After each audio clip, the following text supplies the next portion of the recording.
4. A base of operations. A drop of poison. Chapter 3. A base of operations. Disclaimer. Naruto belongs to Kishimoto. Ramen belongs to Naruto. Enough said. Good day, Hokage-sama. Ah, Iruka, glad to see you out and in good health. I see the medics didn't hold you long. Though the Sandaime was not supposed to have any favorites, he could readily admit to himself that Yumi no Iruka was one of the chunin he preferred. The man was one of the best teachers the academy ever had, and genuinely cared about the success of his students. It was sad the man had given up on becoming Jonin, as he would have liked to see what a team led by someone like him could have accomplished. Longer than they should have, Hokage-sama, but not too much luckily. And for what reason have you come before me today? Has Naruto painted over my face once again? No, Hokage-sama, but I did come back from a meeting with him. And I suppose he is once again angry at being stuck for another year at the academy. I wish I could help him, especially since those of his age just passed while he didn't, but the council would have my head if I showed the Kyuubi child any measure of favoritism. To them, it's already too much that he stays alive. It isn't that Hokage-sama. Actually, Iruka suddenly realized, Naruto hadn't said one word against his failing at the academy. May I ask a question? You may. What priority would you give to Naruto having a normal childhood, and the same chance as anyone at the academy? How I wish that could be so. The Sandaime replied, looking out the window at the Hokage monument. It will unfortunately never happen. As much as I'd like to weed out from Konoha those seeing Naruto as the Kyuubi, they are much too numerous and powerful. I thought Mizuki could be trusted with the students, and look what happened. He took a puff from his pipe. It is simply not to be. What if I told you I had a way of doing such a thing? Would you back such an attempt? The Hokage put his pipe down and stared at the chunin in his office. Explain. I cannot. Why? He owed the fourth that chance, and he'd already flubbed it so much the man feared what his afterlife would be. It is Naruto's plan, his prank, as he calls it. He made me swear not to reveal to anyone its content. Is it like his frequent plans to pass the academy? It is not anything illegal, I hope. From what I know of his plan, it's totally unlike any he's had before. Part of his plan actually includes returning to the academy for another year, which should ease your concern about this being another of those quick passing plans of his. It did. What about the legality of such a thing? It is borderline, I will admit, but not something really defined. It is more like abusing the system for his own good. Iruka, I will trust your judgment on this. If you were in my place and learned of such a thing, would you agree with it? With what I learned about Mizuki and the proof I had today, I would, Hokage-sama. He bowed at the trust the Sandaime showed him on this. What proof? Iruka removed the transformation's instructions that Naruto had forgotten to reclaim. This. He handed the sheet to his superior. The Hokage's office was silent for a few moments while the elder man read the instructions contained on the paper. But, this makes no sense at all. Where did you get such a falsified document? Naruto handed it to me at my request. He'd received it 2 years hence, during his first year in the academy, from his ninjutsu instructor. He'd been sent out of class, but the man graciously, Iruka added with evident sarcasm, gave him a copy. Gears turned inside the Sandaime's head, and he didn't like the results they were giving. You meant these are all the instructions Naruto Uzumaki received for performing the Henge no Jutsu. But, it's his best technique. He even knocked me out with its use. He did. Yes, he called it his heroic no jutsu, but the basic principle remains. I was unconscious for hours after that. The Hokage smiled at the memory of such an inventive use of the basics. The chunin smiled too. He nailed me with that one too, Hokage-sama. I must admit it does take one by surprise. Then how was he able to achieve such a feat? I do not know, Hokage-sama. What I know is that the technique Naruto uses is not the same one as the academy teaches. His produces actual physical changes. Actual physical. You realize what you are saying is preposterous. I know, Hokage-sama. I tested it myself and even then had actual difficulty believing it. Naruto even confirmed it. He knows. He always did. But with the instructions he received. The Hokage looked down at the instruction sheet once again. I can see why with these instructions he thought that way. How is it that this never came to light before? I must admit that I had never put careful attention to the way he performed the technique. It was so evident he had no problems with it that I focused on other students having difficulties. I see how that might have happened. The ninja leader took back his pipe and gratefully breathed in another puff of tobacco.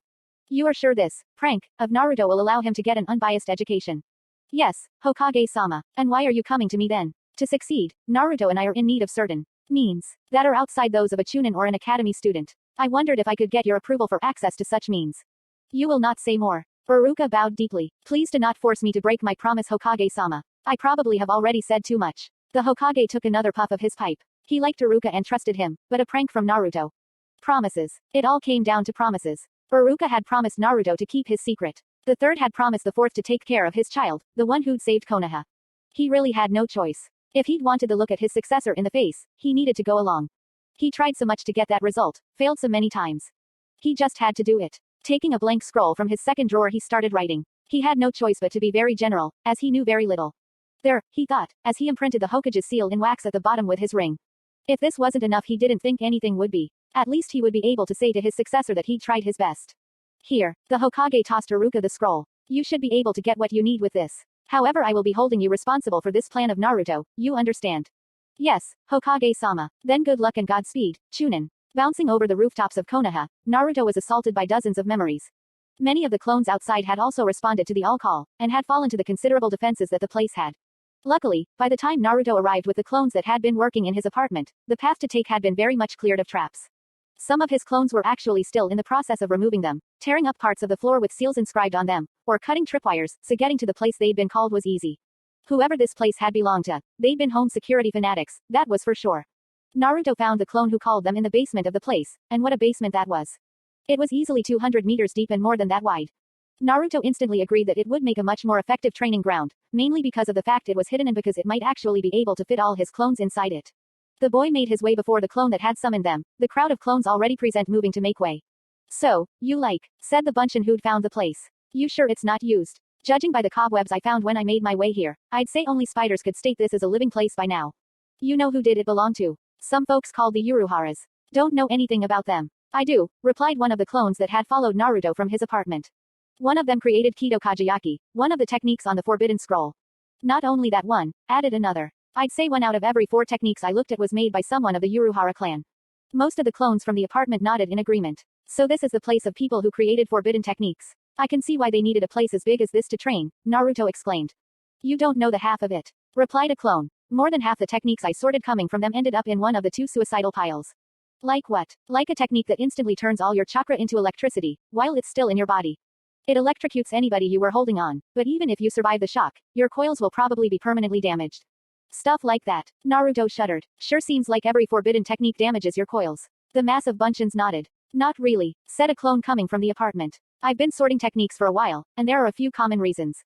Chakra intensive or damage to the chakra coils is one, but there's also jutsu that are simply too dangerous for normal people to try and teach. There are those banned mostly for political reasons, those that will simply kill you if you get them right.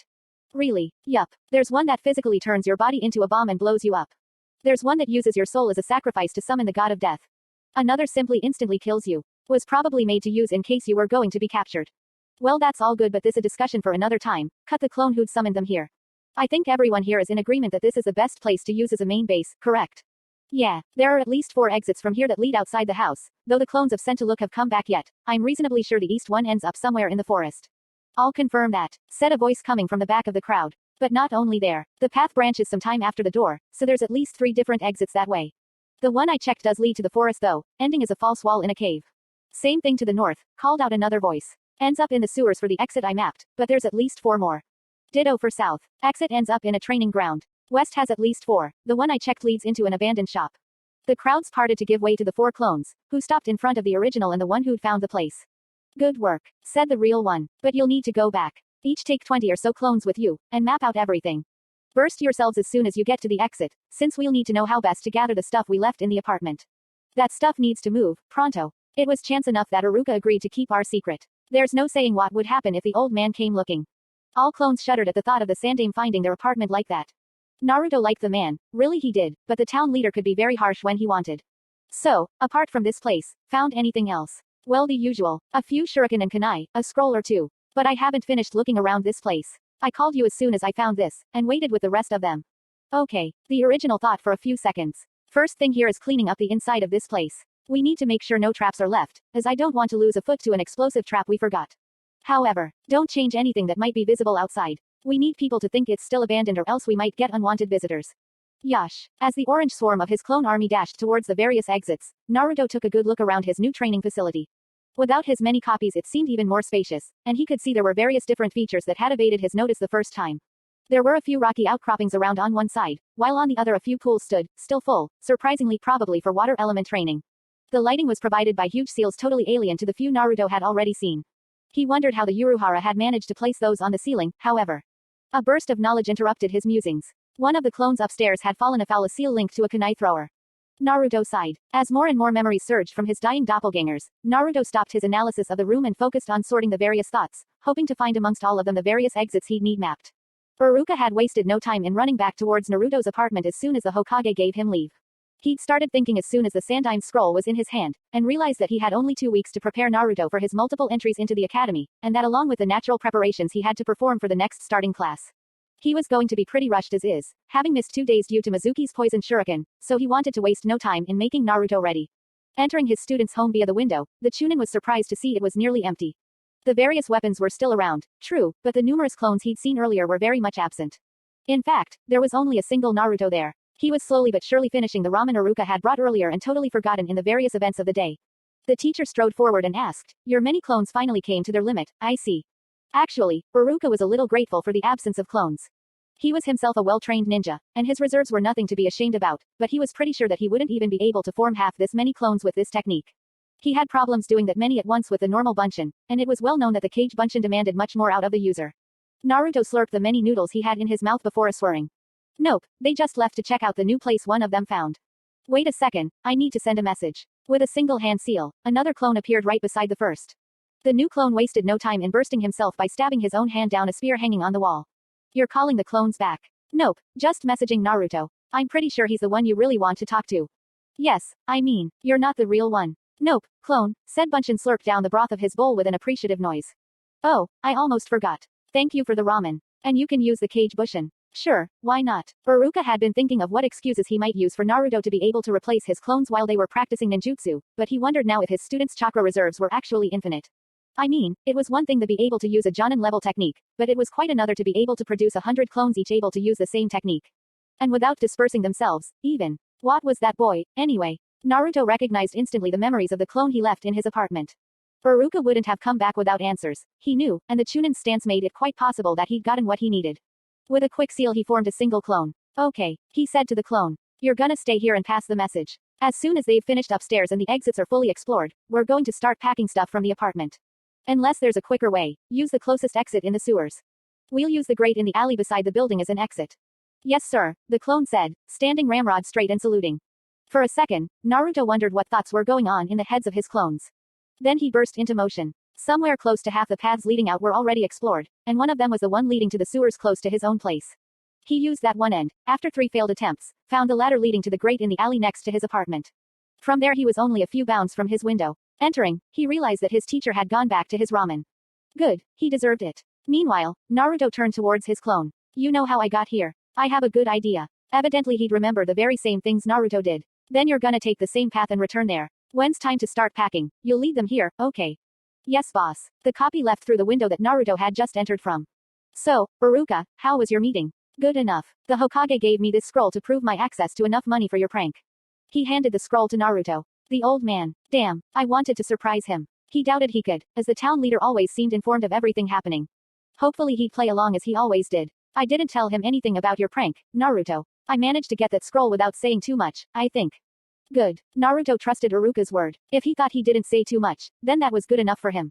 Iruka continued eating his noodles in silence while Naruto checked out what the Sandame had given them access to. "Hey, Iruka. Yes. Did you actually read the scroll?" "Actually, I did not. I wanted to inform you as soon as possible. I think you better read it." The Chunin took back the scroll Naruto was handing him, and read. "The bearer of this document is acting with my full will and backing. All demands made by the bearer are to be considered as coming from me, Sandame Hokage Sarutobi. All information, discussions and relevant documents are to be ranked as an S rank. Secret, with appropriate security bindings. Any information revealed is to be treated as an act of treason and to be punished with a capital penalty. So decreed. Honorable Sandame Hokage, Sarutobi Hiruzen."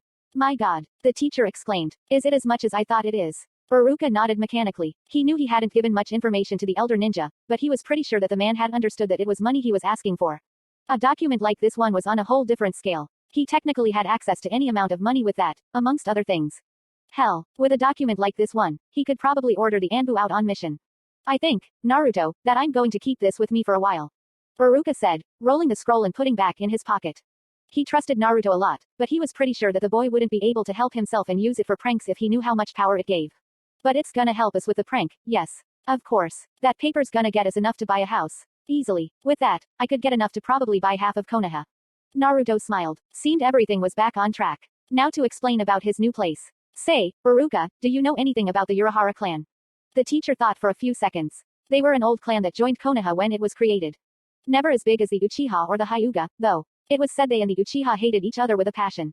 Why is that? Well, they were well known for creating many techniques, so I suppose it was natural that they be opposed to a clan that had the Sharingan. Also, there were rumors that the Urahara were very fluid with the law, something a clan known for being the ninja police mustn't have liked. Ninja police. You probably don't remember since you were so young, but before they were nearly exterminated, the Uchiha were well-known members of the military police. They were the ones who enforced the law inside Konoha, instead of the Anbu as it is now. And the Urahara, what happened to them? Well, the last died out fighting the Kyuubi, though the clan had been dying for decades from what I heard. Seemed they kept killing themselves trying to create new and more powerful techniques. So, they had a mansion, or compound, or something. What happened to it? Same thing that happens to all the proprieties of ninja families dying out. They go back to the Hokage. Some are turned into training grounds, others are sold to merchant families for money. Why do you ask? Would it be possible to buy out their place? Why? Naruto racked his brain for an explanation that might fit with what he wanted, but in the end decided it would be better to show his new place to the Chunin teacher. It would a valid explanation by itself. Iruka, can I show something? Something that just as secret as the prank. The adult thought for a second, but went with the fact that whatever Naruto had hidden, it would be better if he knew and could convince the boy not to do. Sure, follow me. The two ninjas jumped back to the alley, only to find a clone there holding the grate open, and clones coming out one by one. A flicker of surprise crossed Iruka's face at the sight. He wondered if he would ever get used to the massive amount of bunchins that could be there any time now. Naruto, however, went directly into what the Chunin started calling boss mode. Straightening himself, he looked at his clones with obvious leadership. You all know what to take, right? A chorus of nods answered him. Remember to place everything back as it was before this whole thing started. Now go, Yash. Some clones answered, while other immediately jumped for his windows without saying anything. Waiting until the clones stopped coming out, Naruto led Iruka back on the path he'd used to come to his apartment. Iruka, however, paid careful attention to the way. As a ninja, he was no stranger to secrets paths or hidden exits, but the depth of these was surprising. By his estimations, they were at least 300 meters under Konoha. The Chunin suddenly had a flash of fear at the thought that the Orange Academy student might have found a hidden Anbu supply depot or something of the sort, and feared what the boy might come up with that many explosive tags. It fit with what he had seen. A hidden entrance somewhere accessible but not obvious, aka the sewers, paths lit by chakra seals, way below Konoha. The only thing bizarre was the signs of disuse, mainly seen through the damaged seals not longer producing light that came up frequently. When the Chunin finally exited the various corridors and entered the room proper, he actually wondered where he was. It was evident that this wasn't of Anbu make, being way too large to have any purpose except as a shelter. The only other thing that came to mind was that this was a training ground. Naruto, what is this place? The Uraharas I talked about earlier. Iruka nodded. This is their basement. Looking around, the academy teacher could divine what this place had been when the former clan was still active. It was a perfect place to train your people in techniques that were either illegal or dangerous. The paths like the one he took would have been of great value for the smuggling operations that they were accused but never proved of doing. Especially if there were roads leading the other way in the forest. Okay, I understand you asking what they were. But why do you want to buy such a place? We'll need a place to meet. Iruka didn't understand. What do you mean? I mean me, my clones. Even you. The fact that you would eat supper with me might not be suspicious, but if you keep being seen around me or my clones all the time, someone's gonna figure out something's wrong before long. The same thing with my transformed clones. If I keep hanging with them while everyone keeps telling them that I'm a demon, one day a person will find that bizarre and investigate. And that's not saying what might have happened if the wrong person had come to my apartment while it was filled with weapons. Iruka paused for a second, thinking the implications while bunchins came and went carrying weapons and ninja tools. He had to agree the boy had a point. The fact that the Chunin had gone a whole day with Naruto might not draw attention, especially since the boy had just saved him, but whole weeks. He reasoned that having a secret meeting place might be the best, especially one that seemed to have so many secret exits. Actually, Naruto having his own place might solve quite a few problems. The Chunin had seen the looks the other tenants of his building gave him, and didn't think it was a good environment for the boy to live in. The size of his apartment also made most training difficult, and with the reactions of most Konoha citizens he didn't think he'd be able to buy another place when the time came, not unless he paid exorbitant prices. This house was abandoned and its deed was probably in Shinobi Archival, so it wasn't as if he was hurting anyone. All in all, it was a good plan, and one easily done with the powers the Hokage had granted him. Okay, first thing first, nobody is allowed to talk about the fact that you're the Kyuubi's prison. That fact is a secret as well guarded as the one of your prank, and you saw what the punishment was for that one. About that, what is capital punishment actually? Death by execution. That's probably what awaits Mizuki as soon as the Anbu find out what were his plans with the Forbidden Scroll. You mean that talking about my prank to someone is punishable by death? To someone who doesn't know, yes. That means that except you, since you're the source of both these secrets, anyone talking about either the Kyuubi's jailer or your prank is forbidden to the greatest level. Okay, Naruto said, nodding numbly. What's second? Second is that I agree with your reasoning, and think this place will make a much better home for you. Since it's probably the official property of Konoha by now, tomorrow I'll go to Shinobi Archival and get the official deed. That's all we need actually, and the Hokage's paper grants me more than enough power to do so. Naruto jumped forward and hugged his favorite Chunin as hard as he could. For once, everything was going so well. He had a new place, new techniques, better equipment than ever, and he even had the best chance he ever had to pass at the academy. And with a prank, even. Wouldn't it be better going now? I mean, it's barely early evening. I prefer to wait. Me coming directly from a talk with you to go to Shinobi Archival might raise some eyebrows. I'll do it first thing tomorrow morning, along with passing at a bank for the funds we'll need. Yada. Naruto jumped of joy. A few clones passing around looked at him with curiosity, but kept working along. Now, something else. Can you do the various henge we worked on earlier today? Within a second Naruto had produced another 6 clones beside him, and another had them into the various forms they'd be using regularly. Iruka, who was well used to analyzing henges, found no flaw or error in the clones. They were exactly the same as he'd remembered from before his meeting with the Hokage. Either Naruto was a natural at shippekanging, which might explain his unerring talent with the technique, or he'd trained extensively on those 6 shapes. Probably a bit of both. Good. Have you planned in what order you'll get them in Konoha? I think the best might be the female ninja first, the civilian family next and the male ninja last. I agree, but we'll need to give them names first. Have you thought about that? He hadn't. He racked his brain for a few seconds, but came up with nothing that wasn't evident, like Naruto or the name of a former classmate. In desperation, he turned towards the clones carrying the former contents of his place. Anyone have any idea of a name for our female ninja clone? The horde stopped what they were doing and plunged into thought themselves. Not really. Iruka, said one in the back. Iruka. He thought about it for a few minutes. He liked the connotations. Good. One down. How about the male one? Murmuru, said the clone who was in the specific form of that persona. It was blatant he'd been thinking about it. Murmuru it is. And the others, Naruto said, smiling. Iruka, however, couldn't help but snicker inside. It was a prank all right, and the names fit perfectly. Luckily people probably wouldn't notice the link, especially if Naruto kept from using his cloning technique too much. Now all the clones got in the game and gave their favorites, each talking over the other and trying to make himself listen to. Iruka, well used to a rowdy class, took a sheet of paper, a pen and started noting those worth something. Slowly the clones even started inventing family names, something which suited the Chunin just fine. Eventually Naruto got tired of trying to make sense of all those copies speaking over each other and shut up everyone with an order. Here, Iruka handed the sheet he'd been taking notes on to the boy. That's a list of the ones I found the most promising. Sit down tonight and choose those you like. I'll see you tomorrow around noon. Okay. Where do we meet tomorrow? Where's best? You know Training Ground 23. Interjected a clone. You all know very well I do. It's the closest one to the academy. Meet us there then. One question though, where do you live? Why? To use the best exit of course, the clone replied. Giving general directions and receiving some in exchange, Iruka found himself coming out 30 minutes later out of a moss-covered fountain in a copse of trees a block or two from his home. He'd been there many times in his youth, even cried over his parents at this very same spot, and he'd never thought of finding a secret path there. He wondered where else those paths lead, and shuddered to think what could happen if one led anywhere near the Hokage monument. As Naruto looked at the back of his teacher's shirt for the second time this day, he made a few calculations in his head. Going by past experience, he realized that he only had 15 days before classes restarted. Combine that with putting a day or so between each group arriving, and the need for them to be present in Konoha at least a few days before the start of classes, it made for pretty rushed preparation. Giving the sheet with the names to one of his transformed clones, the original Naruto instead went around and gathered a few specific clones. The one who came up with Iruka was the first, along with the one who found the Urahara place and 2 of the clones who'd been sorting scrolls in his apartment. Added to that were 2 copies that had been exploring the town and the bunchen that had first succeeded at the draining technique. He led all those in an upstairs room that had probably once been used for conferences, and sat his council right there. So, the original said, once all were seated. I've just realized that we had less than 2 weeks to prepare for everything that's needed before the academy. Looking around, Naruto could see each and every copy obviously counting down in their heads. He knew that they hadn't realized yet the implications that the time left meant, and that was exactly why he'd asked them here for advice. The boy had realized somewhere in the past day that even though they were his clones and that they were speaking with his voice, that didn't mean that they were thinking the very same things. He knew that they all had the same general opinions, as the whole the clones had eaten in his flagging ramen reserves kept reminding him, but their different emphasis on specific experiences meant their thoughts were not always running down the same paths. As Naruto saw the conclusion of the countdown in each pair of eyes, he continued. That's why we need to plan down everything that's needed before the academy starts. We can't ask Iruka to think of everything like he did today.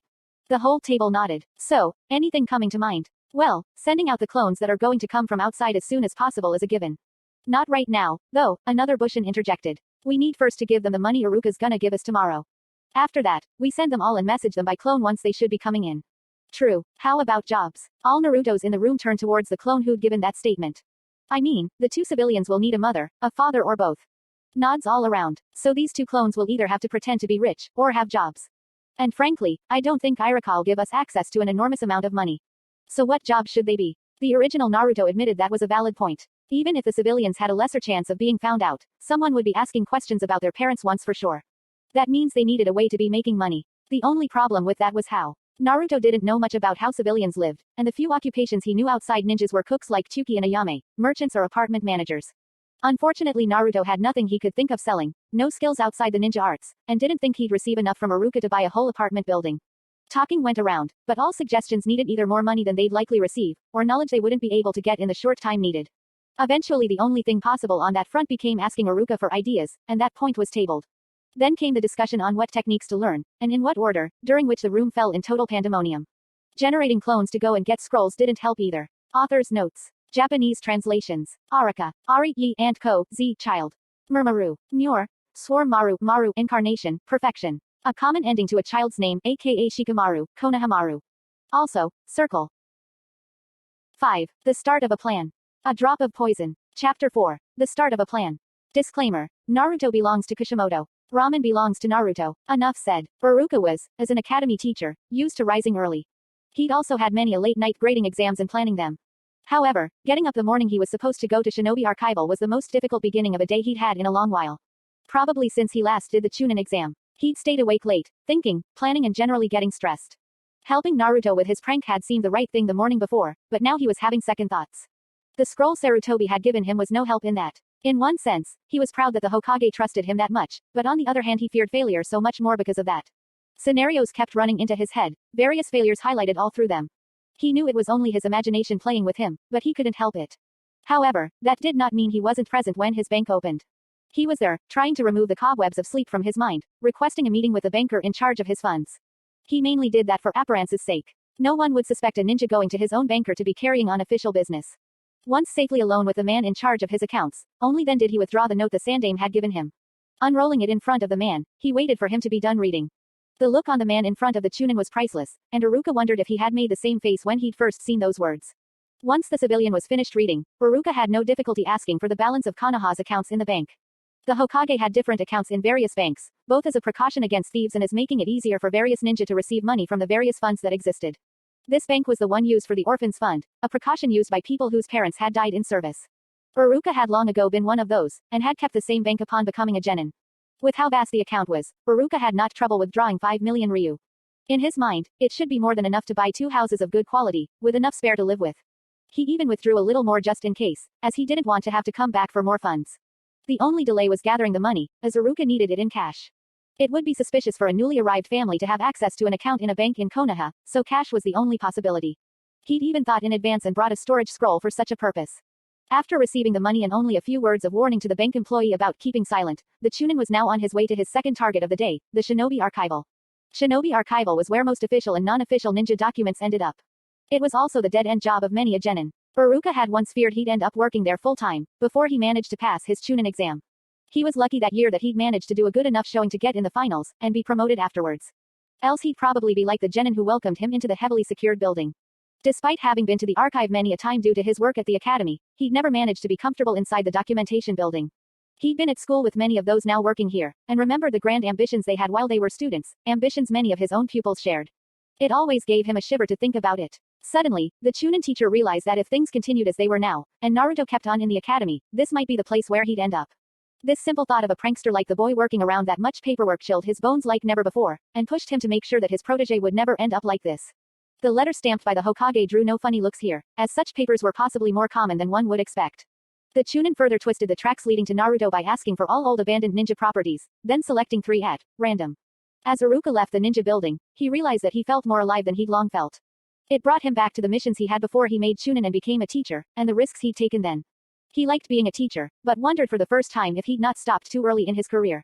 And as he waited for noon in his office at the academy, he had much time to think about that. He was still thinking when, while waiting on Naruto in training ground 23, a little girl came to him. "Mister, you a ninja?" She was very young and cute, at most 6, with tressed red hair and a yellow dress. "Yes. Is it true ninja don't fear nothing?" "Of course. Not really, actually, but Iruka wasn't going to ruin the dreams of a girl that young." "Then you can help me find my kitty." "Sure." It wasn't like Naruto could wait a few minutes. It wasn't even 12, yet. "Where is it?" The child smiled shyly. "It's in there." She led him to one of those large pipes the buildings use to evacuate steam. However, that one hadn't seemed used in a while. The grate was rusted and the lock, broken. "It chased a mousey and I don't like the dark. Can you go and get him?" "Sure." It was tight for a man of his age, but he could squeeze through easily enough. He hadn't made a dozen meters that he could see the 2 shining eyes of the cat in front of him. "Ah, finally. Come here, kitty." The cat, in answer, meowed and moved away. The teacher launched himself in pursuit, which was made easier by the fact the pipe seemed to be widening. The feline, however, gave as good as it got, and kept a few meters apart all the time.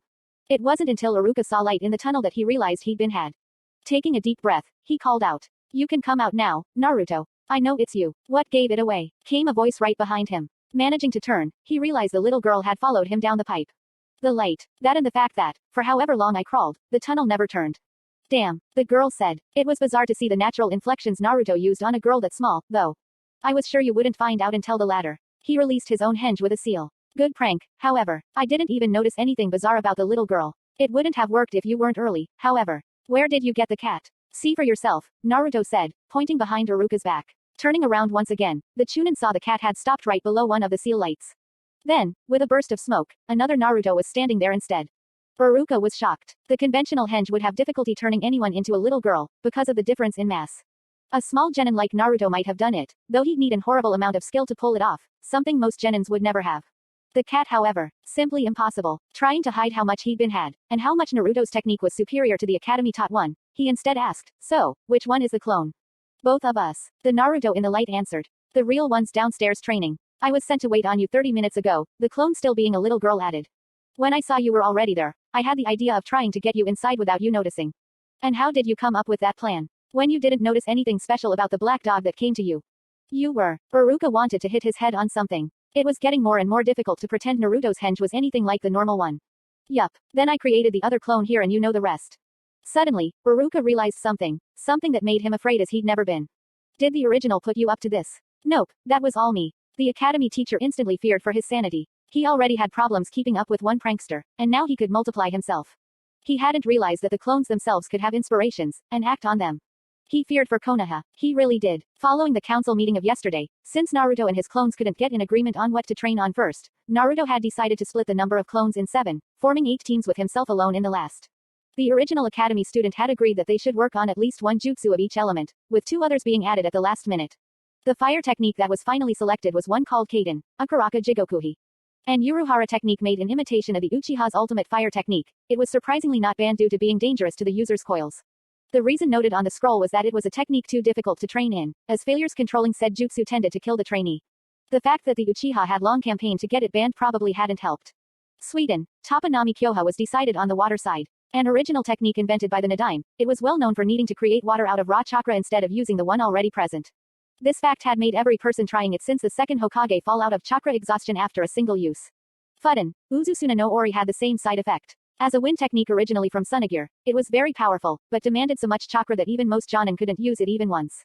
Again, same thing for Doten, Tsuchioni no Suno. That earth technique was especially exhausting due to the fact that you use chakra to pressurize the rock, shaping it to be diamond hard before making it surge through the ground at your adversary. However, the lightning technique was simply deadly, being of Uruhara make. Raiden, Seishu Howden transformed all your chakra in electrical current, frying you in whatever you were holding. That was going to be definitely a clone-only technique. The 2 ones added were a technique banned by the Hyugas called Chakra Shield, and one banned by the combined might of both the Uchiha and Hyuga whose name was Raiden, Mabushi Kajayaki. The first was all about creating a solid second skin made of chakra to block attacks, something that was said to interfere with the Hyuga Juken. That one would be especially useful if successful, as most physical attacks on clones would be deadly to them. The second, though, was simply added to the training list out of spite.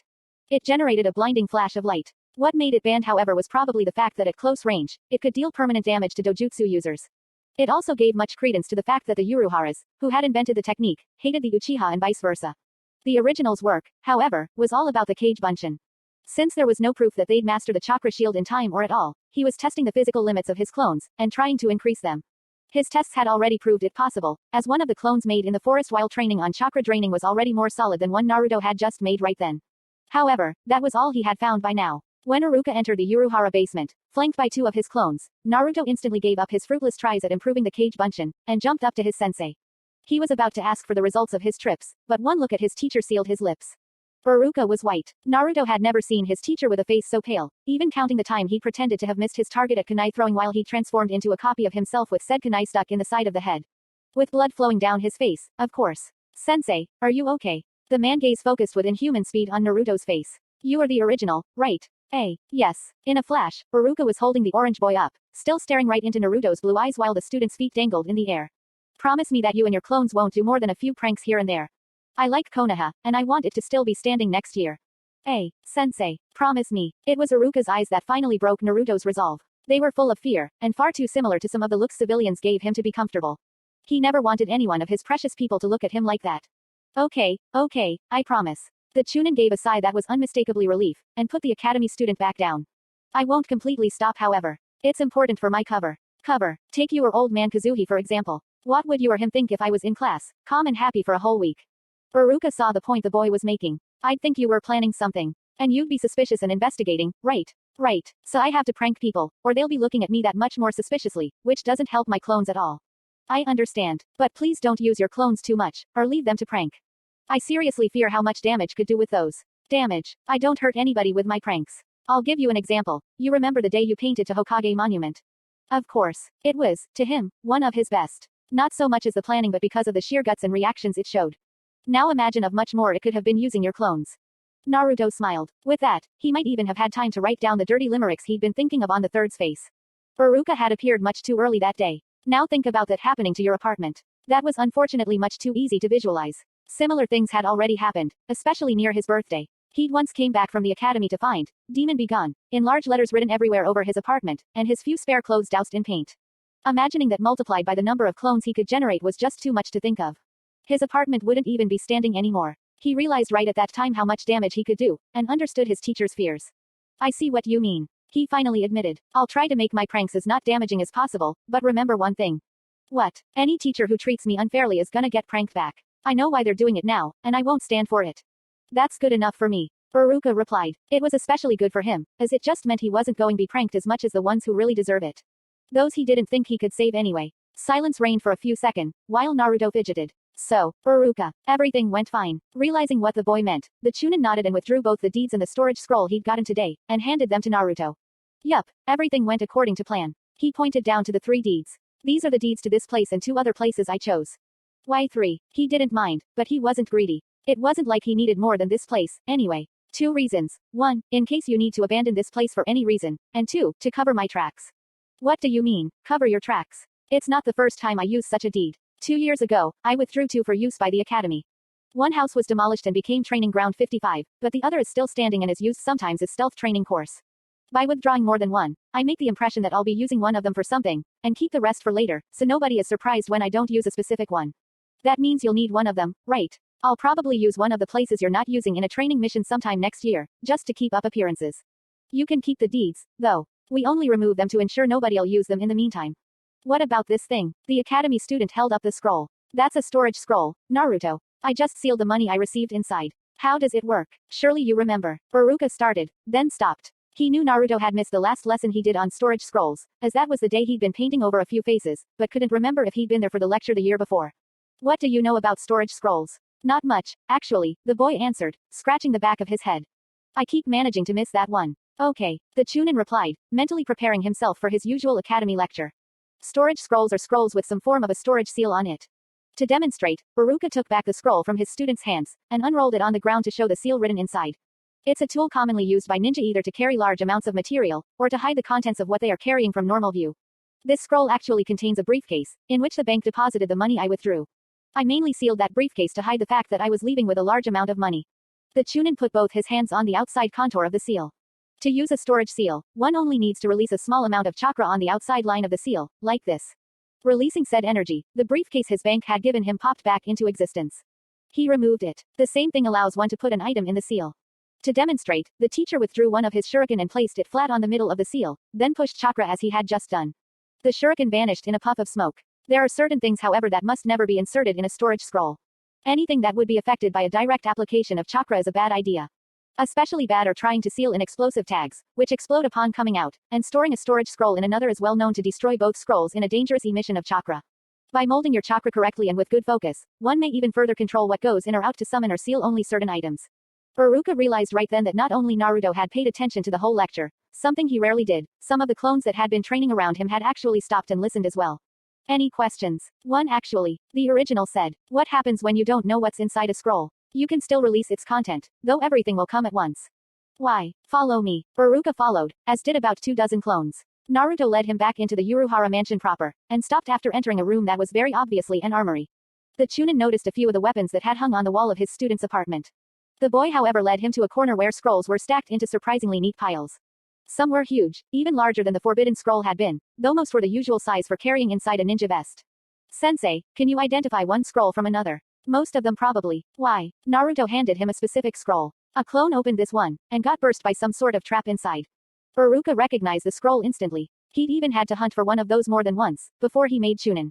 Where did you find this one? I think hidden in a training ground. Why? Naruto, this is a heaven scroll. They're, with their Earth counterparts, mainly used during some of the Chunin exams, and are supposed to be opened only in specific locations. It's actually surprising you found one, as getting those back is necessary after each exam. It's not of much use outside of the exams, however. Okay, now let's look at what you have in there, the Chunin said, taking a first scroll. Now this. A good 2 hours later, Iruka had finished sorting through the 100 or so scrolls along with Naruto and his clones. He'd sorted them into 5 different piles of very different sizes. So, Sensei, what's the verdict? The original asked. Pointing at the largest pile, the Chunin answered. These, as you've probably noticed, are various storage scrolls. Unsealing their contents should be pretty easy, although you should use clones for that. Some people are good enough to have traps included, but most you'll probably be able to reuse later. The large pile next to them are the useless ones. This pile was nearly as high as the first, and both the Heaven Scroll Naruto had shown him originally and the 2 Earth ones he'd found were included. They're either old mission scrolls, encrypted messages, or other stuff that hasn't any useful purpose. Burning them is probably the only use you'll get out of them. Going to the third largest pile, Iruka continued. These are blank scrolls. Ninjas competent in seals or team leaders usually carry some, so those aren't unexpected. You probably will have enough now for the following academy year. Iruka looked sharply at Naruto. I will be expecting good homework from you, and from your clones also, understood? Naruto gulped and nodded. He just realized that his prank meant 3 times as much homework. What about the rest? Naruto added. There were only 8 scrolls combined in those 2 piles, so Naruto automatically wondered what they might be. Those 5 are scrolls one have no knowledge about. They contain seals, that's for sure, though the specific kind evades me. I wouldn't do anything else than storing them in a corner for now, however. The 3 scrolls to the left are one-use summoning scrolls, though I can't identify of which animal. The 2 white ones are identical, so I expect they summon the same thing. The red one is completely different, so no clue about that one. Intrigued, a clone asked, what are summoning scrolls, sensei? I don't remember hearing about them at all at school. That's not surprising, because it's usually the Genins Jonin senseis who teach such material. Summoning scrolls are simply scrolls with a summoning jutsu inscribed on it. A summoning technique is a skill where a ninja calls upon a creature to help in a task, be it fighting, hunting or even passing messages. Summoning techniques require a contract with the creatures being summoned. A person with such a contract can make scrolls like the ones you have, which anybody can use. And how are they used? One simply writes a line in blood along the length of the scroll. Obviously, that means your clones won't be able to summon anything with them. And this contract thing, how does it work? Actually, I've heard it's different for every creature, but haven't any example to offer. The Sandaime has such a contract, so asking him might be a better idea. There are unfortunately only 2 or 3 more leaf ninjas with such contracts, so finding someone else will be very difficult. An idea popped in Naruto's head. And those summoned creatures, can they talk? Probably depends on the summon. I've heard Sandaime-sama's summon can, so at least some have the ability. Oh, one last thing, be careful about using them. Since summons have personalities, they might not like being summoned by you, and fight back. Be careful about using them. Any questions? The academy student shook his head along with his clones. Okay, the Chunin smiled, content that he'd been able to have Naruto listen to the whole explication. The boy had visibly no problem listening when the subject interested him. The classroom environment probably didn't help his studies. Now, Iruka continued. Money. He brought the briefcase he'd dragged along forward and opened it. Now Naruto had frequently been poor during his short life. The weekly allowance the Hokage had ensured he received was, he supposed, enough for a boy like him, but the inflated prices he now realized he'd been paying all his life had sometimes brought his budget into deficit. It was only the lucky find of a corner store on the opposite side of the city, one that sold ramen at a cheap price, that he'd actually managed to get by. His recent funds were now very short, as more clones meant more ramen consumed. But when Iruka opened that briefcase, he thought that he'd never find himself poor ever in his life. He could only see the top bill of the bundles, but a single one of those bills meant ramen for a week, at the very least. That's all for me. He was actually shaking. Yes, that should actually be enough for 2 houses, with some to spare. Now I want you to be careful with that money, as I expect it is enough until you've made genin. I don't want to have to go get any more, understood? Naruto nodded fervently. You swear you won't use this for pranks outside your multiple clones? Only for houses, food and equipment. I swear. Okay then. Iruka closed the briefcase and handed it solemnly to Naruto. I'm trusting you with this. His student slowly drew the briefcase to himself, his eyes full of tears. Iruka suddenly realized this was the most trust anyone had ever showed him. He mussed the boy's hair. Don't worry, you'll do fine. Now I'm sure you have plenty to do, and I'm late myself on my academy preparations, so I'll leave you to your planning. Need help getting back? Naruto asked. No, actually, he wasn't sure he'd be able to get back on his own. He remembered the path he took, but there had been some turns in the dark. Yes, that would be very helpful. Okay, the boy replied, switching into boss mode instantly. You, he said, pointing the closest clone to Iruka. You know the path. Sure. Then you take care of it. Pass the message of a council meeting while you're downstairs, okay? Will do. The rest of you, unless you're a council member, get busy unsealing the scrolls from the storage pile. Yash. As Iruka left the room, following the specified clone, Iruka smiled. The whole prank was also good leadership training, and it did the Chunin good to see how Naruto might be once he's made Hokage. With this many people behind him, it was only a matter of time. After a short council meeting where they'd separated the money into thirds and gave 2 of those to the respective clones, 1 to the family, 1 to the female ninja and her father, the council had separated back into the various groups they'd use for training. The original, however, had another plan than going back to the cage bunshin. He had the idea while listening to Iruka's explanations on summoning. Instead of going to someone who probably wasn't going to answer, or answer cryptically, like the old man, he'd simply ask the summon itself. If they could talk, they'd be able to answer, and with a contract, he'd be that much closer to be Hokage, since the current one had one. He knew that Iruka had told him to be careful, but he was in his underground base, surrounded by hundreds of his clones. He didn't think there was any danger. After a detour to gather said scrolls, Naruto was back to the same spot he'd been training when Iruka arrived. There the clones had given him a wide berth, so anything summoned wouldn't squash any of his bunshin. Looking at the scrolls, he realized he had 2 choices. Supposing that the 2 white scrolls were the same, he could either use a white one or the red one. Thinking for a few seconds and finding no reason to favor anyone, he dug into his Gama-chan wallet and flipped the first coin he found. Red it was. Unfurling the scroll and slicing open his thumb on a kunai, he drew in one straight move a line down the length of the scroll. Instantly the scroll burned down, and an explosion of smoke similar but dozens of times bigger than the one from his clones covered the area in front of him. It diffused quickly, showing what the scroll had been about. A crab. And not any crab. A gray-black crab twice as high as Naruto, and at least 5 times larger. Cool, he thought. Now that's. And then in a single burst of speed, said cool crab dashed right in front of Naruto and, with a baseball-worthy swing, batted the original a good 200 meters afield. Luckily for Naruto his clones had been paying attention, and a quator of those managed to stop him before he impacted on the wall. 3 of those burst from the effort, though. The rest charged the summon in waves, but had very little effect. The crab's armored exterior deflected shuriken and kunai with no damage, and physical attacks meant getting in range of those pincers. It was fast also, and could turn quickly. Still wheezing from the blow, the original jumped on top of a rocky outcropping to judge how the battle was going. The clones had cleared a good radius around the creature, though its speed meant it was still able to get some by charging. Brushing away the various memories from dying clones, he focused on trying to figure out a way to beat the thing. Outside of trying to fool the crab into smashing itself into a wall, he had no clue how to go. Then, from a sudden memory of one of his clones, he knew what to do. And so did the other clones. From 100 voices at voices came a sound that filled the area. Raiton, Mabushii Kajiyaki. Even though he'd closed his eyes, the combined flashes nearly blinded him anyway. The crab, however, was in much worse shape. It was moving around erratically, swinging around and trying to catch one of the many clones with his pincers. The radius they'd cleared meant he failed to touch a single one of them. In a sudden flash of inspiration, the original yelled, "Drain him." If it appeared like a clone, maybe it vanished like a clone did when his chakra was expended. The clones surrounding him started to tag him with draining hands as soon as they had an opening, and from the way the creature's movement slowed it seemed to have some effect. The crab finally disappeared in a puff of smoke, again, much like a clone. All clones took a breather while the original came down from his post. From what he'd seen, he'd lost at least 20% of his bunshins. It made him angry, though he thought having a summon was much more valuable now. It was like a clone except much more solid, and much stronger.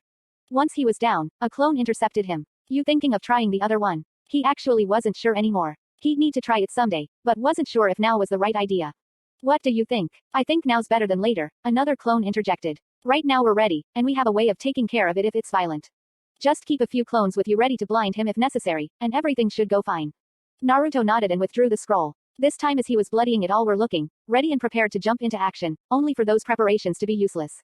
When the smoke dispersed, a rabbit stood there. It wasn't even bigger than usual, either. It was a simple black rabbit. The only thing bizarre was it had something tied to his back. Damn, it's been ages since I was on this side. Oh, and it talked, too. The various clones dispersed and went back to their training, pretty sure the original could handle a foot-tall rabbit by himself. Said person approached the summon. A summoned rabbit. What, you got something against rabbits? I just don't see what use a rabbit summon could have for a ninja. You blind. Rabbits make great ninjas. Silent, stealthy, cunning. What else could a ninja need? I don't know. Power. Power is well and good, but all the power in the world won't beat an enemy you can't see. A good ninja doesn't always have to beat his enemies to succeed. A silent shadow has much more chance at gathering information, delivering documents, and infiltrating enemy camps than a man in shining armor. And no person can plan well for the bodyguard he doesn't know about. Naruto had to admit the rabbit had a point. You a ninja? The rabbit asked. Naruto nodded. He knew he hadn't passed the academy yet, but it was only a matter of time. Yesh, you must suck. What? In what type of environment is your orange suit good for hiding? Naruto tried answering. He really did. Nothing came to mind though. Thought as much. Now, who the hell are you? Naruto Uzumaki. Never heard of ya. You related to the Kamasugi clan. Not that I know of. Then how did you summon me? Naruto withdrew the other white scroll from his back. Some of those still exist. We were pretty sure they were all destroyed. It's been quite a while since any of us rabbits have been summoned. You know if anything happened to the Kamasugi clan? Never heard of them. What country are they from? Grass. I'm a leaf ninja, so I have no clue. They might have died out. And where did you find those scrolls? In the forest around Konoha. Damn. The rabbit, now standing of 2 feet, stamped his left in frustration. Okay, so why did you summon me? I actually had a few questions. Shoot. How does one get a summoning contract? Why, you want to summon rabbits. You did a good job convincing me that rabbits made good ninjas, so I don't see why not. The rabbit puffed in obvious pride. You just have to sign a specific scroll that we rabbits have in our lands. Can you bring it with you? Nope. He handed the rabbit the second white scroll. Can this scroll bring someone who can? The rabbit looked at the scroll for a few seconds, and then shook his head negatively. Nope, this one summons me too. He pointed a specific set of characters on the scroll. See here, that's me, Aikibo. Then, Aikibo, how am I supposed to sign it? Only one way. Go to grass. There's a place in grass where we can appear without being summoned. Go in the forest north of Hakudocho and summon me there. I'll lead you to it. Okay, good. Naruto Uzumaki. I'll see you there. The rabbit vanished in a puff of smoke. Naruto wasted no time in summoning a dozen clones. He knew he'd need to summon a lot more soon, to replace those who had fallen to the crab, but those would wait until he'd started training in the cage bunch a little more. Looking at the new dozen, he ordered. You know what to do. Get to grass as soon as possible. Message me once you get there, and once more with the results of the meeting there. Oh, and try not to draw too much suspicion while getting there, okay? Okay. One thing, a clone training not too far interjected. How are they going to summon that rabbit once there? Using the scroll, of course. And how does that work? Well, you make a line in. Naruto stopped, thinking for a few moments. I see what you mean. Naruto finally admitted. I think I have a solution, another clone admitted. Naruto turned towards him and realized most of the bunchins in a radius around him had given up training, and were watching the unfolding conversation. Said clone dashed out of the basement of their new place, and came back a few minutes later with a specific sealing scroll. He unsealed its contents at Naruto's feet. Dozens of vials, pills and bandages unfolded, including more than a few empty vials. The false Naruto took some in his hands. Just fill these with blood, and then reseal them. The clones'll simply need to use those to activate the scroll. Naruto nodded, then took a kunai and opened a blood vessel. It took more than a few tries to succeed in filling all the vials, as the wounds kept closing before finishing up. Naruto then handed back the full vials to the clone who'd handed them. Here, you go with them, since you seem to know what to do. Sure. The bunchin sealed the items back, then rose and gathered the dozen copies Naruto had summoned. The grass group was out the next minute and Naruto was back to his training. He wanted to have a little improvement in the clone's toughness before summoning another large batch. Author's notes. Japanese translations. Akaraka Jigokuhi. Akaraka. Obvious. Jigoku de yu, Hellhai Huo Fire. Mabushi Kajayaki. Mabushi. Blinding Kajayaki. Radiance. Seishu Howden. Seishu Zui Zhang Final Howden Fang Dian Electrical Discharge. Tapa Nami Kyoha. Tapa 2 Po Breaking Through. Nami Bo Wave Kyoha Ju Bo Surge. Suchi Oni no Suno. Suchi Earth. Oni Gui Demon Suno Jiao Horn. Sunazu no Ori. Suna Sha Sand. Uzu Wo Swirl Ori Cage. Kamasugi. Kami Ji Paper Suji Shan Cedar. Aikibo. Ichi Yi 1 Bo Bang Staff. Hakudo Cho. Hakudo Bai Dao White Peach Cho Ting Town. 6. First into the breach. A drop of poison. Chapter 5. First into the breach.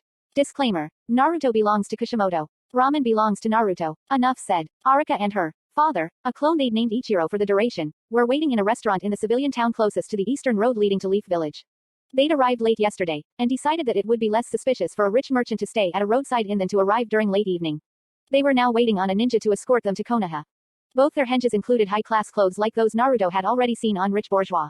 Iruka was dressed in dark red, while her father wore a red a little brighter, but this one with a silver trim. Both shop and innkeepers had been on their best behaviors, something which Iruka deduced was due to the fact they seemed rich and the merchant were greedy. While an escort wasn't always necessary to get to Konoha, most people got guards to ensure they got there safely. Konoha provided so at the price of a D-ranked mission. It was sometime after the 11th hour when the leaf ninja they'd been waiting on appeared. Both Iruka and Ichiro had to hold back their reaction upon seeing who it was. They didn't expect this person to ever be put on a mission like this one. Uchiha Sasuke did a very small bow in front of the 2 civilians he was to escort. I understand you seek to visit Konoha. Ichiro broke out of his reverie and rose, bowing in turn to the ninja. Indeed we do, ninja-san. My daughter Iruka wishes to be trained in the same arts that you practice. Sasuke turned and fixed the female civilian with a stare. Ariko's eyes locked with Sasuke's for a second, before she turned away, hiding her eyes. There had been rumors in the academy that his eyes could do a lot of things, from copying techniques to firing lasers, and she didn't want to test if they could see through and hench, or notice that they were clones. At that reaction the Uchiha sighed. Another one of those insipid girls who'd keep bothering him about dates and such stuff. Konoha would be better without most of them, in his opinion. However, the mission was the mission, so he'd be bringing her to Konoha nonetheless. Follow me. The Uchiha turned and walked away, prompting the other two to follow. While Ichiro managed his role to perfection, Iruka couldn't help but sneak glances at the ninja who was still his rival. His "I'm cooler than everybody" posture hadn't changed, and neither had his walk. Both were specific enough that Naruto could remember them out of all of those of students who'd passed the academy. On the other hand, the Uchiha orphan felt and hated the fact that said girl was eyeing him. He only wanted to grow stronger, damn it, not draw in more girls. He was getting a headache at the simple thought of the size of his so-called fan club. Luckily, the way was short, and before long they were past the gates of Konoha. Ichiro, still well in his role, came again to the front. Would you be so kind, Ninja-san, as to direct us? It might not be the first time I come to this village, but no other child of mine has enrolled in your academy. Sasuke, glad for something else to think than his fan club, waited no time before answering. Follow this road. In about a kilometer, on the left, you'll find a large building in white. Enter there and find a teacher. He'll be more than able to help you along. Thank you, Ninja-san. He bowed, and Iruka followed. Here, he handed the genin a small bill. Go buy yourself a treat with this. Sasuke bowed in thanks, and turned back the way he came. He had no interest in staying with what was visibly a fangirl. As soon as the boy had turned her back to her, Iruka released the glare she'd been holding back the whole way. She couldn't wait to show the bastard one. And kick his ass as he so righteously deserved, too. When a cold shiver, stronger than any before, rose in his spine, Uchiha Sasuke silently vowed never to meet that girl ever again. He didn't ever want to know what perverse thoughts had prompted the bad feeling he just had. A knock on his door interrupted Iruka during his lesson planning. Come in. A man in his middle years came in, followed by someone who was obviously his daughter. The teacher however recognized the form of the girl as the one from Naruto's prank and smiled. They'd at least made it up to here. Good day, teacher. I've been sent here by a young ninja. You told me this would be the place to come to for training in the arts of the shinobi. My daughter, Iruka, is wanting to join your institution. Good day, sensei, the daughter said, bowing. Come in, the Chunin answered, closing the door. He had to agree that if he hadn't known in advance about the prank, he'd never have believed that both of these people were Naruto.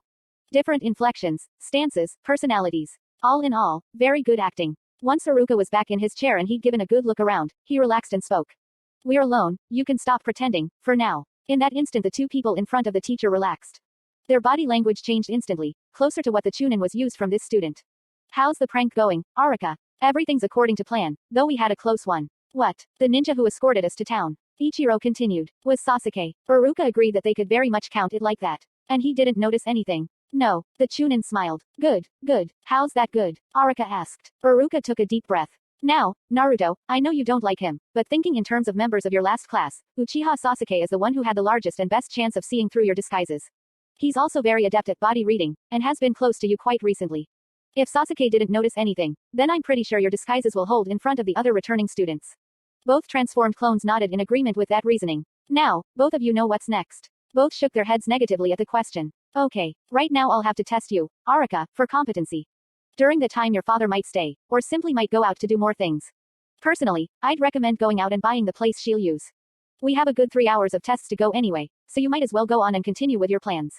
Right, Ichiro said. Iruka, though, hung her head down and sighed. More tests, again. As Ichiro left the room, Iruka turned to her teacher. What tests are those gonna be? A 1-hour physical evaluation, followed by a 2 hours written exam.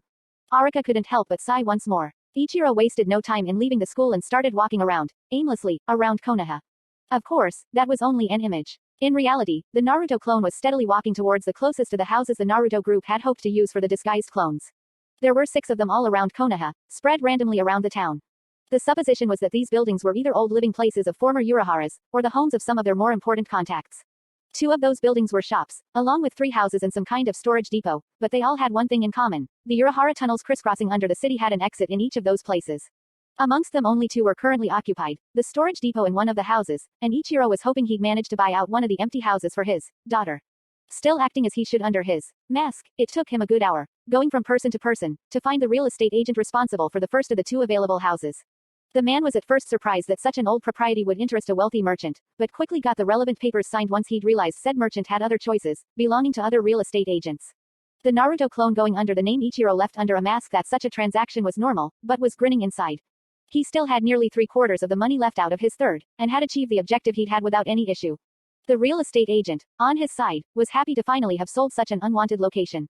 Okay, stop, Iruka shouted, clicking on a button on the side of his stopwatch. Iruka, who'd been doing push-ups, sit-ups and various other forms of exercise for the last 15 minutes, pushed herself back up. She dusted herself pretty thoroughly, before coming to stand in front of the teacher. So, how are my results, sensei? The differences between what Naruto would have done, and what she did, were evident to the Chunin. Where Naruto would have done something like a flip, and wouldn't have cared about the dust, she did the very opposite. He'd have to ask later, when they were alone. Instead, Iruka answered, very good, actually, your throwing is good, as is your speed. Your endurance is enormous for a woman. Your taijutsu is below average, though that to be expected from someone without much training. Physically, I see no reason not to include you in our next class. Actually, compared to Tenten, who was the last girl to come from outside, Iruka topped her everywhere except her throwing. With the class for now not being as full as the previous one, she was pretty much ensured a place as long as she didn't completely flunk in the written test. Good, she replied, smiling serenely. Now follow me, I have a classroom already prepared for your next test. So, how's it going? Asked the real Naruto, coming out of the tunnel hidden behind a false wall. Ichiro had returned to the place he'd now mentally dubbed as Ariko's home, and sent a clone down the underground passages to get Naruto to come, which hadn't taken much time. Everything's according to plan up to date. What about your side? Found out how to increase the toughness of clones actually, though it won't help. Why? I found out that how much chakra a clone spends simply by existing is dependent on how tough it is, meaning the tougher they are, the less long they'll last. I actually made one who was nearly as tough as me, and could survive stab wounds like I do, and it barely lasted 3 minutes, and that while not using any techniques. The best compromise I found out was actually similar to the clones I made during the chakra draining training. Any tougher and the clones have to spend too much time draining things. So that idea is a bust for training at the academy? Ichiro asked. Unfortunately, any idea on how we're going to do? Well, the council decided to put everyone on training to succeed at the chakra shield before school starts. Apart from that, not much. No progress on the other techniques. Nope, I'm starting to think I might have made an error in mastering draining first. Ichiro was shocked. Why? 'Cause the clones don't train as hard as they did before. Before, they trained relentlessly, till they dispersed themselves. Now, since they know they can live eternally due to the chakra draining, they take less risk as to stay alive longer. You remember how I trained to master the Kage Bunshin? Of course. With what happened while I was training, how many times would I have burst myself if I was a clone? And how many times has such a thing happened since we mastered the draining technique? Ichiro thought a few moments while the original waited for an answer. He had to agree that he didn't remember any clone having burst from overtraining since they'd mastered draining. Lack of chakra, yes, but none from damages due to errors in training. Which with the fact that they'd have gotten the memories of such copies meant that it had happened very infrequently at best. I see your point. I don't think it's something conscious, just some basic survival instinct that clones now have because they can last longer. Unfortunately, that means there isn't much I can do about it. I'll think about that, Ichiro said, turning around. You going back to get Iruka? Yeah, she should be done by now. Anything special I should know? Outside the fact that Iruka is now pretty sure that any returning student won't see through our disguises, nothing really. Why that now? I'll explain later. We just met someone we didn't expect while coming to Konoha. Okay, see you later, Naruto exclaimed, plunging back into the tunnels. With only 17 minutes to go to the test, Ichiro entered the classroom that Iruka and Iruka were using as an exam center. The Chunin instantly shushed the so-called father, beckoning him closer with a finger and explaining him what was currently happening in whispers. The man took to silence well, taking a chair and waiting so patiently that Iruka for a moment forgot that this was actually Naruto. It took very little time for the Chunin teacher to grade the exam once Iruka was done. She'd done a good showing, actually better than Iruka had expected considering his latest scores. Well, now it's official, the teacher said, having just calculated her average score. It was more than enough to be accepted at the academy. I will be seeing you next Monday for your first class. This, Iruka handed her a folder from the top of his desk, is the equipment you'll need starting next week. Congratulations on your acceptance, student. Iruka did a squeal that made even Iruka doubt it was Naruto inside all that, and jumped in the arms of her father in gratitude. The man shook Iruka's hand, thanking him for his help, and after filling out the various forms necessary, led his daughter out to celebrate. Now Iruka had already done infiltration missions before becoming a teacher, and couldn't believe the level of talent Naruto was demonstrating. He'd even worked with some considered to be naturals in that field, and never had they been able to make him doubt what he knew for sure as much as the show the two of them had done right now. Gathering the papers the two clones had just signed, the Chunin was surprised to find amongst them a small note that he hadn't even realized had been slipped there. It simply said, basement at 5 feet. Again using the Urahara tunnel's exit closest to the academy, Iruka managed to arrive in Naruto's new basement a few minutes before 5. Once there, he was led to a conference room where 9 Narutos and Iruka, or a clone under an Iruka hench, possibly, were laughing and discussing the day, from the sound of it. Every conversation, though, died once he took a chair. So, everything's still fine? Naruto asked. You're the original, right? Iruka guessed. Yeah, how did you know? Your clones tend to defer to you in most conversations, leaving you to talk unless they have specific points to add. I simply guessed the first one to speak would be the real you. He opened a folder he brought with him. Yes, everything is still going according to your prank. And unless Konoha receives a dozen more applications more valuable than yours, Iruka is going to stay as an academy student. What do you mean, more valuable? The Iruka clone interjected. Konoha rates the value of each applicant to the academy on several criteria grouped mainly into two categories, those being status and potential. Status is all about where you come from. The best for Konoha being in order children from Leaf Ninja clans, children of Leaf Ninjas, children of longtime Konoha civilians, children of Konoha civilians, orphans and children of non-Leaf Ninjas. Why that order? And why the clans first? Mainly a loyalty issue. Academy teachers are supposed to check for infiltrators amongst the children, though those specific cases are rare. The order is based on who is probably more loyal to Konoha. So, technically, the original Naruto said, I fit at the bottom of the chart, just before children of outside ninja, right? Actually, I don't know, the Chunin answered. The specifics of your birth family are sealed, as is most information about your youth. You could actually come from any of those categories and I wouldn't know, though in your case it really makes no difference. Why? Sometimes academy students have sponsors, usually being the Chunin or Jonin who had found the boy. The Hokage being yours, your place was never in question. I'm pretty sure some did anyway, Naruto muttered darkly. I won't deny the possibility. Now potential is based on the evaluation Iruka and I made today. Konoha is sure to look out for people with the potential to become great ninjas, so the specific potential of each applicant also influences if he or she gets a place. Okay, so you don't expect the academy is going to get enough new students to displace Iruka's application? Nope. At best during the time the academy will usually receive 6 or so applications, and that's counting the clone you're going to send. Murmuru, right. So I'm nearly 100% sure both your bunchins will be accepted. Good, Naruto exclaimed, falling into boss mode. Now unto other business, the next entrance. The civilian family, Iruka said. Exactly. We were having a problem with them, Naruto added, looking straight at Iruka. Which one? Jobs. The two civilians will need parents to evade suspicion, and those parents will need jobs to do the same. So they'll need a job that we Narutos can do reasonably well.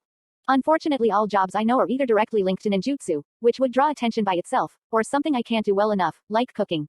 And building a property with apartments is probably way more costly than the budget I have. Very much so. Then, what job would be best for the two parents of my civilian identities? Iruka reflected for a few moments while the council waited for his answers. Normally civilians coming to Konoha were either merchants or artisans, and both had difficulties associated with them. Trade skills like blacksmithing or carpentry took time to learn to do well enough, so didn't fit with Naruto's time constraints.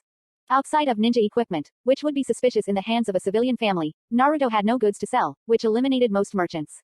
Iruka started going backwards in time, thinking of the various people he met and their jobs. How about traders? Iruka inquired after a few minutes. Traders, the massive clone replied. Iruka sighed at how little his protege had been educated. Traders are a type of merchant who specialize in selling merchandise from other regions. What's the use? Not everything is as easy to get outside as it is in Konoha. For example, what do you know about Suna? Only that they have ninjas and that it's a desert. Iruka sighed at the reminder of his protege's lack of knowledge. So what did they do about wood? Or cloth? I have no clue. They have to import it. And lots of the people doing so are regular civilians, making profit by buying merchandise where it isn't costly, like anything related to wood in Konoha, transporting them somewhere where it's rare and in demand, and selling it for a profit. It's perfect for your needs since it would logically take some time before you had stock, so nobody would be surprised if the shop you use isn't open for a while. It would also explain why one or both of the clones passing as the parents were missing, since traders are often away for business. But I'd need merchandise someday. How will I get it? You just send clones out. You compare how much it would cost in Konoha and how much it costs wherever you are. If the difference is large enough, buy some as a test and see if you can sell them easily enough. Then buy more if there's demand. So you're telling me to have more clones running around? Yes, the Chunin replied. But not in Konoha. In the village, the 2 clones you have looking around will be more than enough. Just send a few outside the village to check out factories and craftsmen, especially in other countries, as those have the most chance of being costly in Konoha.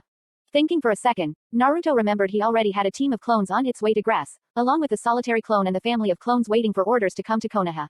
He'd message them with a clone as soon as this meeting was done. A good thing about that is that it could become your information network as you rise in ranks. Information network. Spies, answered the academy teacher. Amongst the higher ranks, many ninja have numbers of contacts that forward information in exchange for, usually, money or favors.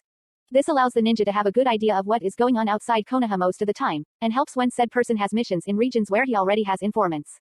It's especially useful for infiltration missions, as up-to-date information about the city or countries can make creating false backgrounds safer, and avoid other potentially dangerous situations. So, in short, you're saying that I should have a few more clones running around outside Konoha, checking for things to buy and sell at profit, correct?